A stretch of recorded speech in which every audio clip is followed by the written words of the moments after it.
In this offering, I will share reality, perception, wonder, archetype, and hopefully a sprinkle of wisdom regarding the sky luminaries. Many are looking to the horizon, to the shape, to computer screens, to other land, to mental models, but not many are looking up at what is actually real and observable. Most notable in the Luminaries' Mysterium is what we call the Sun, an epic and enigmatic source of real cycles, real energy, and real wonder. The Sun is a focal point of life-giving heat and light. Only a fool states they know what it is. The close Sun within our realm makes one full westward revolution every 24 hours, spiralling out and gradually faster to the Tropic of Capricorn on the winter solstice, and spiralling in and gradually slower to the Tropic of Cancer on the summer solstice, thus giving us the seasons. The analemma is where one takes a photo or plot point of the Sun at the same time of day from the same location over a year. This is from Hong Kong in the Northern Hemisphere, and there is a bigger loop for when the Sun is in the Southern Hemisphere, because the Sun covers more distance there in its orbit. This clearly shows that the orbit of the Sun expands and contracts. It matters not if the analemma is taken from the equator or from the Southern Hemisphere either. The southern loop is always bigger, as one would expect. The Sun comes into the observer's vanishing point. This is known to most as a sunrise. The Sun goes out of the observer's vanishing point. This is known to most as a sunset. If we go up in altitude, the Sun comes back into one's field of view as the vanishing point has increased.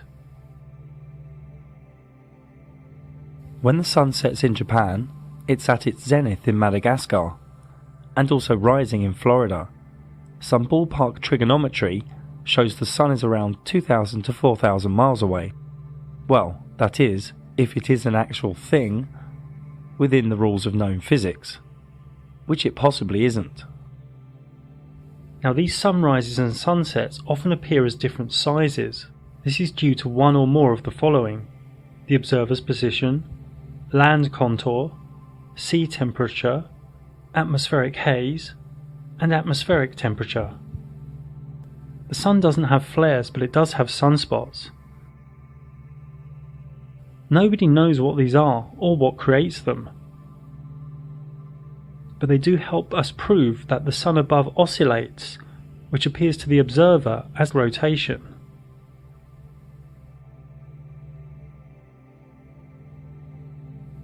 The actual light of the Sun does many wondrous and irrational things, near impossible to work out logically. Here is the model for sunlight observation for various months.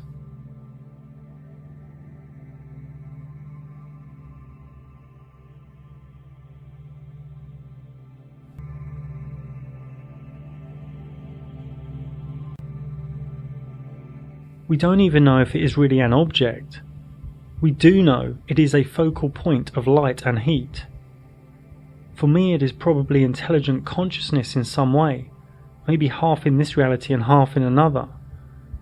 It could just be far beyond our comprehension altogether, a reflective or geometric masterpiece of spiritual consciousness. The moon is the other large luminary in the sky. It has always been an enigma.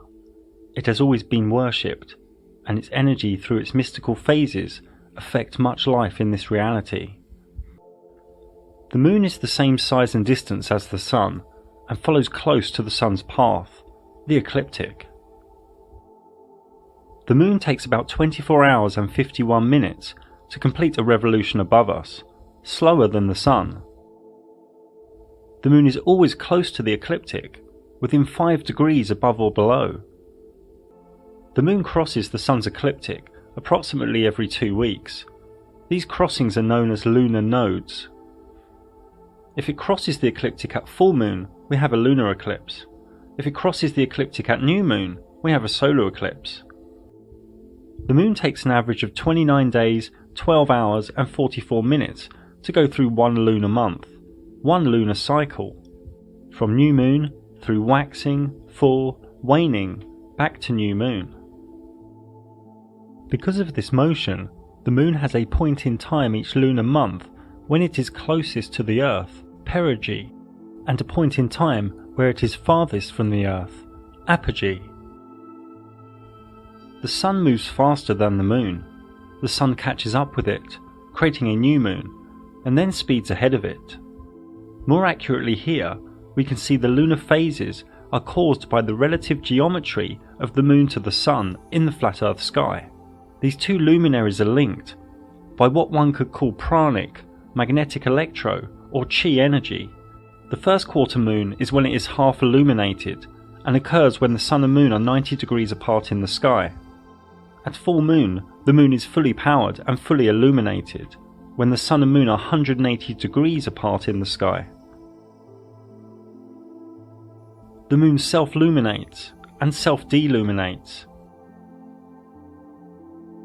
It powers up and powers down. There is evidence to suggest this geometric relationship creates the tides in the oceans too, as salt water is ionized and can react to magnetic electro. Another way of talking about the motion of these luminaries is to say the moon travels 14.5 degrees an hour and the sun 15 degrees an hour. So the moon loses 12 degrees a day on the sun. People are okay that the sun is self-luminating, so people should also be okay that the moon is self-luminating too. A nice way to remember if the moon is waxing or waning is if it is like a letter C or D. A cat goes, waning, and a dog comes, waxing. This works as a geometric clockwork, a calendar in the sky so to speak. Chinese, Thai, Hindu, Islam and Hebrew calendars still today are linked to the moon cycles, the lunar month. If one photographs the moon 51 minutes later on successive days, note due to the moon rising about 51 minutes later each day, over one lunar month it will trace out its own analemma. The moon can be seen above in the sky at the same time in distant places. Depending on where one is on a line of longitude, depends on what degree of rotation the moon will be. To a stationary observer, the moon also appears to rotate as it moves from east to west in the sky. This is only due to perspective. The moon is not actually rotating. It's almost as if the moon and sun are piercing into this reality, or piercing into a layer in our sky. Both look like spheres to our subconscious, but simply this cannot be so. The word eclipse comes from a Greek word meaning abandonment. Quite literally, an eclipse was seen as the sun on a solar eclipse and moon on a lunar eclipse abandoning Earth. The lunar eclipse is only possible exactly on a full moon, when the sun and moon are directly opposite, and also when the moon is at the crossing point of the ecliptic, at the lunar node, when H1 and H2 in the image are at the same altitude. Any solar year has a minimum of 4 eclipses, 2 solar and 2 lunar, and it is possible to have up to 6 or 7 eclipses in a single solar year. The moon is full, fully charged, and then it loses power, preparing energy, retracting. Then it sparks, surges, pulses. The moon becomes reddish as it continues its potent energetic link with the sun. A pranic or magnetic electro handshake with the sun. Blinking, flickering. It seems to be a reset of sorts, and then it regains power. The lunar eclipses are seen where it is night time, and over a massive land space with the same intensity. They last for a few hours, much longer than the minutes of a solar eclipse. The change in colour during a lunar eclipse is seen simultaneously by people in different continents, and because of this, the obstruction theory from old Vedic myth is impossible. The theory that it is obstructed by another celestial body, such as Rahu, Ketu, Shadow Planet, Mount Meru, Black Sun or Lilith, is easily debunked, as it would only be visible in a small location. You see, with this lunar eclipse, any obstructing body would be huge, many times bigger than the moon. A solar eclipse is only possible exactly on a new moon, when the sun and moon are directly together, and also when the moon is at the crossing point of the ecliptic, at the lunar node, when H1 and H2 in the image are at the same altitude. But looking at these filtered images, nothing is there. It matters not what one does with telescope or imagery software, one cannot find a trace of the moon. It is as though the sun eats itself. It's really important you understand the moon is not there. Then you might wake up to the magic and mysticism of this realm we are in.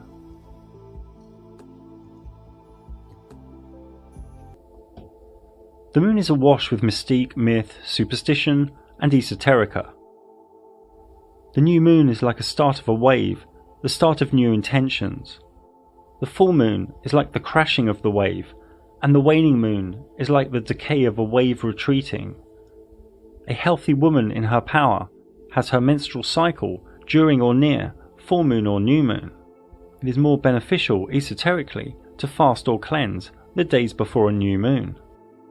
At full moon, the pineal gland opens more and the spiritual veil is thinner, so to speak. Most humans have dense energy and live in the five senses and personality matrix, and are disconnected from the moon's energetic cycles. The moon phases also affect the planting of crops and plants, and many other things. Some even say Islam and Allah came from a lunar cult, from pre-Islamic Arabic myth. In Hermetic alchemy, the sun and moon need to be reconciled within the self. The inner male and female, logic and emotion, communication and feeling, all united in perfect balance before the elixir can be achieved.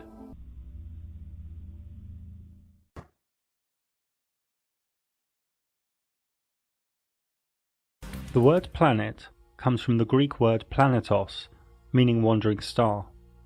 The wandering stars are 8 specific luminaries in the sky. From the left in the image, Mercury, Venus, Mars, Jupiter, Saturn, and the dimmer and slower Uranus, Neptune and Pluto. The wandering stars are rays of energy, and they represent certain ideas and archetypes, a conception of the universe, inside you too, the macrocosm in the microcosm in the macrocosm, as above so below. This ancient geocentric model was actually pretty close to the truth, and lasted for over 1,000 years before the elite smashed it up. The error here is that each of the wandering stars are actually all quite close to the ecliptic. Each are probable to be a similar distance from the Earth, but correctly here, some are faster than others. Note too that each wandering star has a unique brightness and colour. Another crude way to aesthetically show the wandering stars is here, all close to the ecliptic.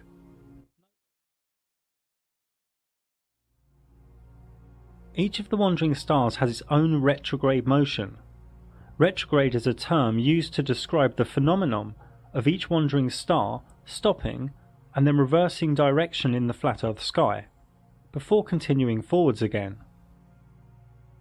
Also, it is not certain if the retrograde motions are doing a loop in altitude, or simply going into retrograde at the same altitude.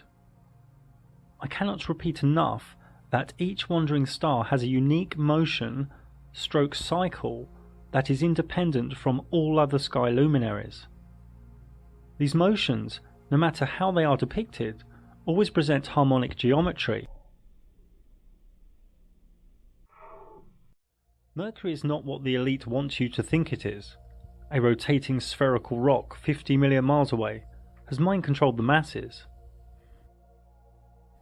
The adjectives that come to my mind are divine, geometric, fractal, interdimensional, and conscious.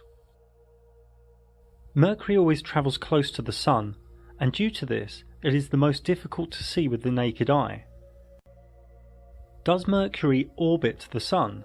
Is this a loop, like Ptolemy thought? We don't really know for sure, but it is probable at least sometimes, due to Mercury sometimes not passing behind the Sun, but passing in front of the Sun, 13 or 14 times per century, known as the Mercury transit. Now one needs special filters to witness this, and it helps prove just how small the wandering stars are. The next Mercury transit is in November 2019, then in 2032. This event lasts about 6 hours or so. So usually Mercury passes behind the Sun, or does it do something similar to the Moon and disappear when close to the Sun? Who's to say it hasn't disappeared when in front, and the black circle is due to some magnetic electro or pranic handshake, akin to a solar eclipse? It is said that Mercury has phases, just like the Moon, a long 88-day cycle to complete the phases. That the 26% phase on the left is bigger than the 51% phase next to it. If these images are trustworthy, this would suggest a looping higher in altitude during retrograde. The most notable deities and archetypes linked to Mercury were the Roman god of wealth, word and commerce. Also Hermes, the Greek god of alchemy, born from Thoth, the Egyptian god of writing, knowledge and the Emerald Tablet. Venus is far from what your local gatekeeper school science teacher thinks.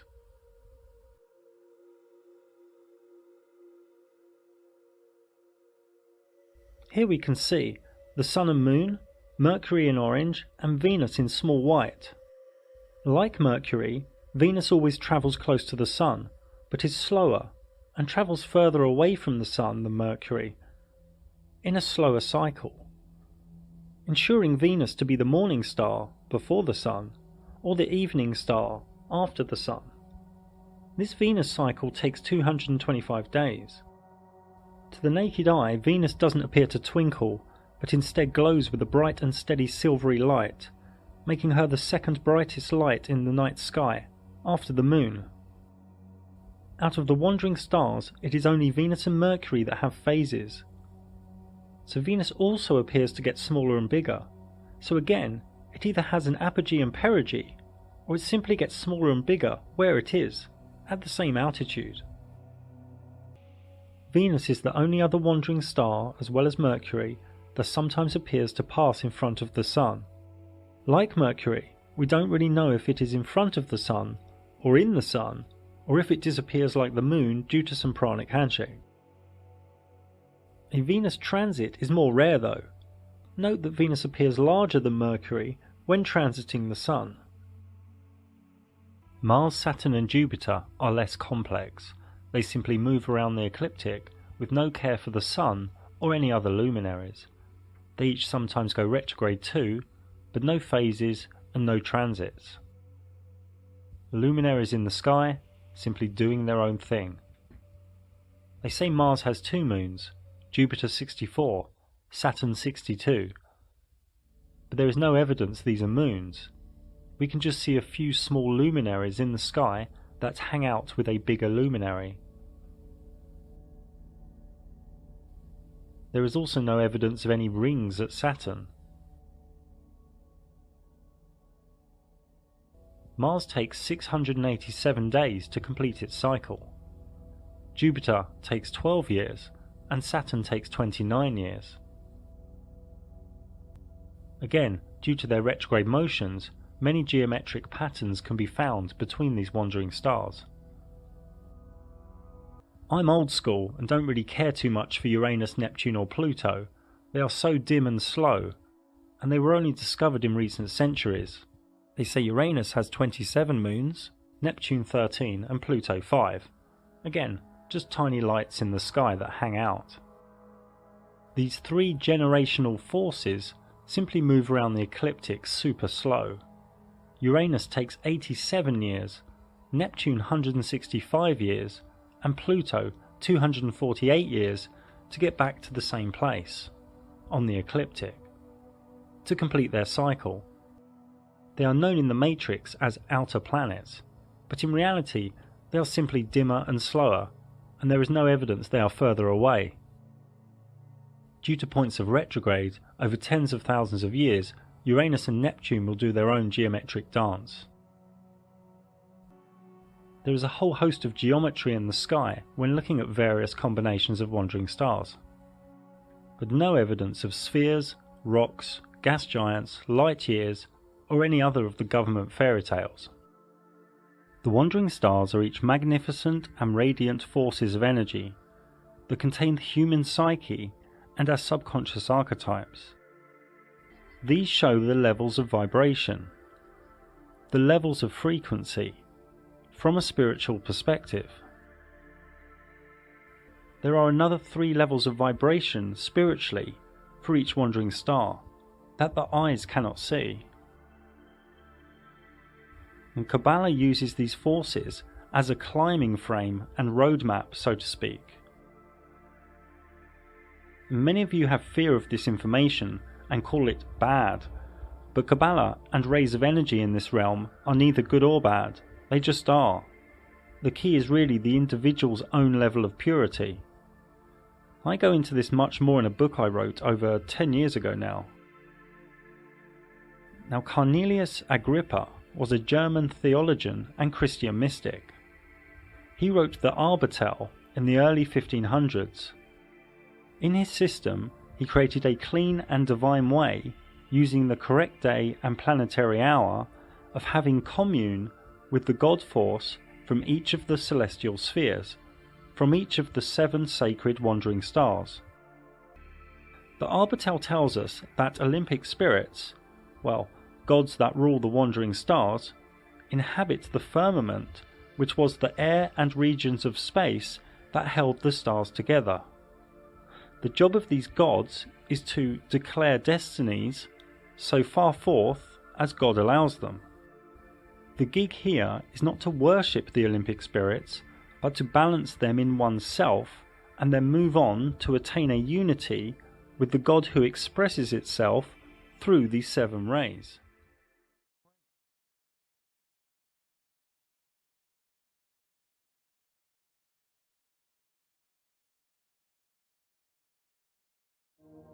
The blanket of fixed stars all move in unison, as one, with next to no evidence of any parallax. The blanket of stars are probable to all reside at the same altitude, behind and higher than the wandering stars, and probable to be somewhere between 3,000 and 4,000 miles away from Earth. There are under 10,000 stars visible to the naked human eye, and because of the human eye's vanishing point, one can only see less than half of those from where one stands. What are the stars? We don't have the correct labels in our vocabulary.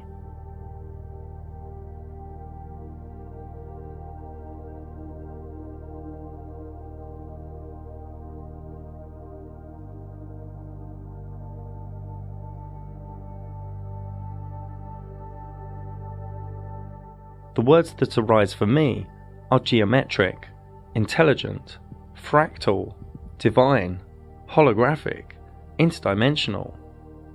Some even appear as diamonds. Some hollow.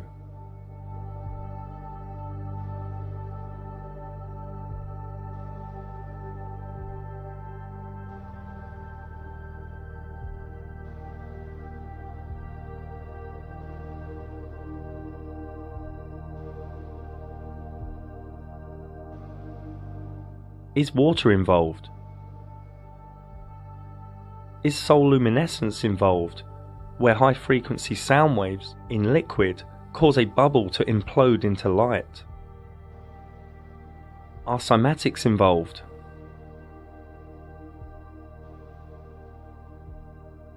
the language of resonant frequency.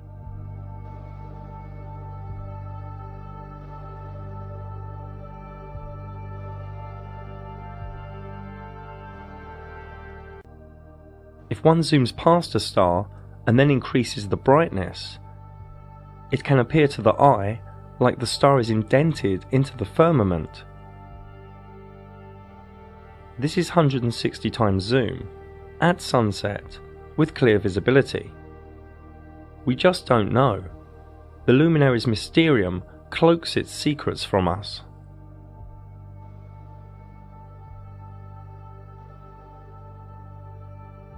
The blanket of stars revolve around Polaris, the North Star above the central North Pole. With time-lapse we can see this, day after day, rolling out the lie of four motions. To find Polaris in the northern sky, just look for Ursa Minor or Ursa Major.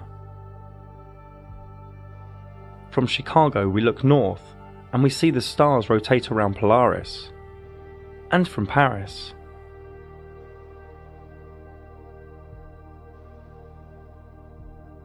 And from near Japan.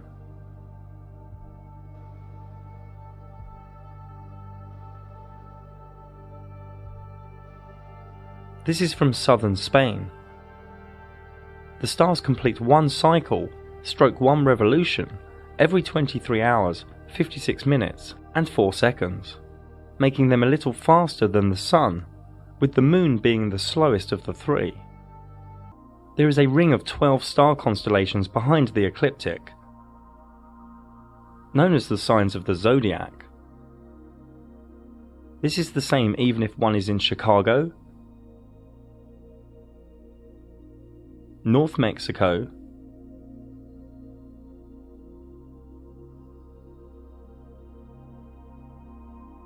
southern Chile, or anywhere on Earth. So if one splits the circular 360-degree ecliptic up into 12, one gets 12 times 30 degrees, each being a sign of the Zodiac, which all takes 23 hours, 56 minutes and 4 seconds to revolve above us. These constellations appear upside down to people in the southern areas of Earth, for the simple reasons shown here. As the stars take 23 hours, 56 minutes, 4 seconds to revolve, and the Sun takes 24 hours to revolve, every 30 days or so, the Sun enters a new sign of the Zodiac, and then will spend around 30 days there until the Zodiac has overtaken the Sun again. Due to us knowing all of the main speeds in the sky now, here is the approximate time each luminary spends within each of the 12 signs of the Zodiac.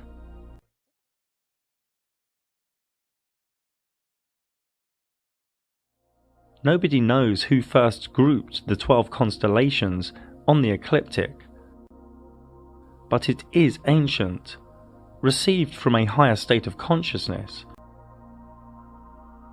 Each sign has been anthropomorphized as figures, animals, and archetypes.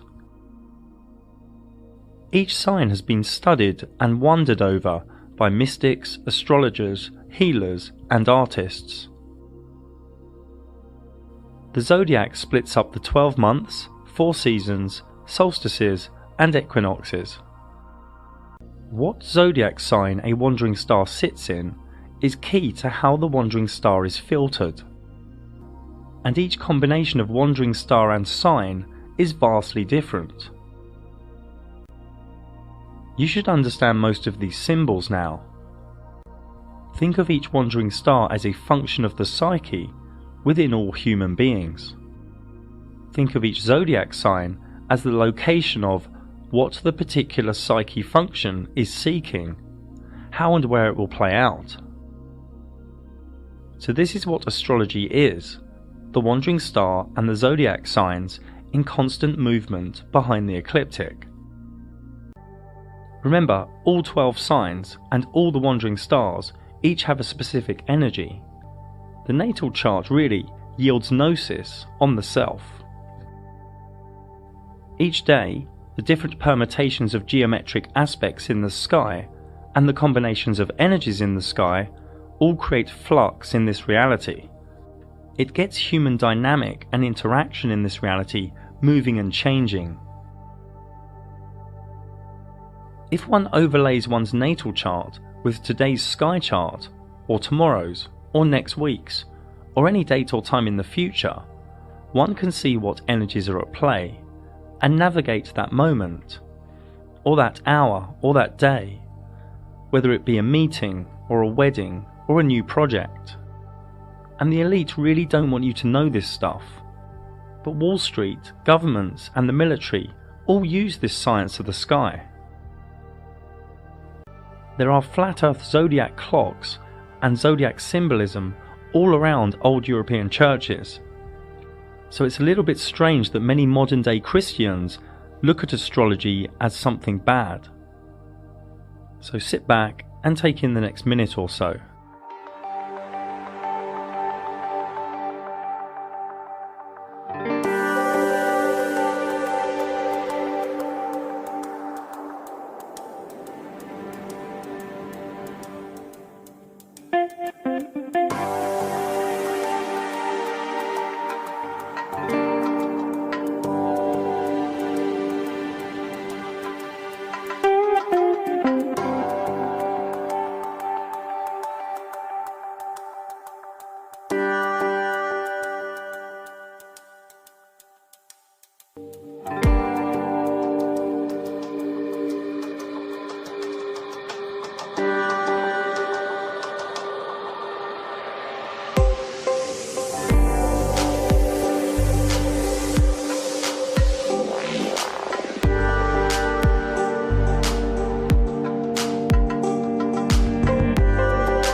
We still need to cover some of the other luminaries in the sky, ones with wild stories within the zombie matrix. The idea of galaxies is deranged, just a luminary of cloudiness in the sky. This is what they call Andromeda. The idea of nebulas is demented, just shaped light in the sky. The elite tell you it is an interstellar cloud of dust, hydrogen, helium, and other ionized gases, that the Orion Nebula is 1,300 light-years away, and 12 light-years in radius. I mean, tell a tall story or what? I mean, this elite are smart, but also very psychotic. A comet is simply a cyclic luminary in the sky, with its own cyclic path, with no care for the ecliptic.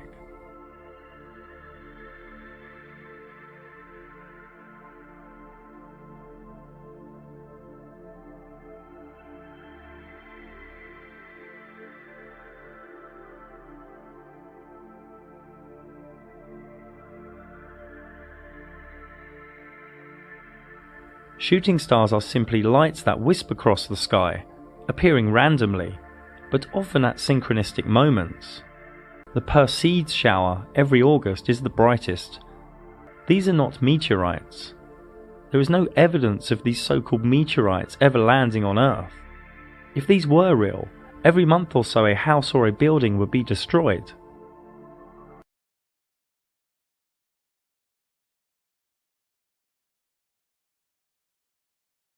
And other mainstream news agencies don't really give us any hard evidence.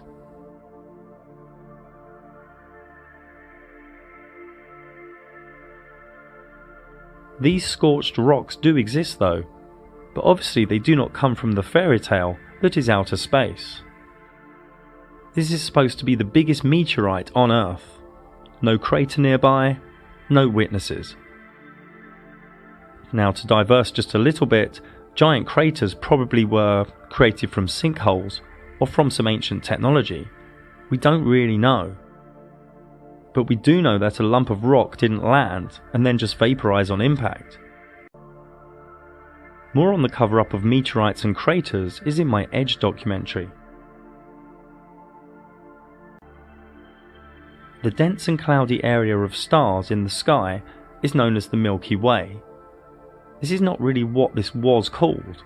This was called the Great Rift, or the Dark Rift, by different people all around the world. I did a whole documentary exploring some of the ancient myths and knowledge surrounding this area of the sky luminaries. Feel free to check it out. The northern lights are highly probable to come out of the north centre. We don't know what they are, but they must be linked to magnetic electro. The sky is a giant calendar. The sun tells the time, the moon tells us the day, and the stars tell us the months and years. We live inside a beautiful realm, a perfectly designed timepiece, with mathematics and fractals within its fabric. The sky is the only real tangible calendar. What else is there to live by? The toxic Gregorian calendar the Catholics fed you? Dates your boss tells you? Days of celebration your governments tell you? Or is it wiser to live by the energies and events in the sky, the dance of the luminaries, the art of astrology, which is happening above your head, and you don't give it a moment's thought because you've been conditioned not to care or wonder or contemplate? This realm is divine. It is created by higher consciousness, a higher power. The luminaries' dance of geometry allows the one thing to weave energy into this dimension through rays of energy. A subtle and gentle communication to our minds and souls, forever changing the permutations, creating a foundation of flux for this realm we are in, a realm of divine fractals hidden from our consciousness, so beautiful yet so subtle. The elite hide the truth of the luminaries as they are trying to limit the whole human experience to the physical. The physical is only a base, it's not the real thing. They want you pushed into the Sephiroth of Malkut, as a materialistic conforming drone. But we are both visible and invisible. We need to honour the totality, not just what we can touch. Da Vinci said, there are three types of people: those who see when shown, and those that don't see. And one starts to see only when one starts deprogramming. And it's not an easy ride, but it does get easier. This is the work of the modern day warriors, deprogramming. The Luminaries' Mysterium is a key out of the Matrix, out of the cult-like scientism religion, but you have to embrace the sky's truth. Love the sky, a beautiful gift from our Creator.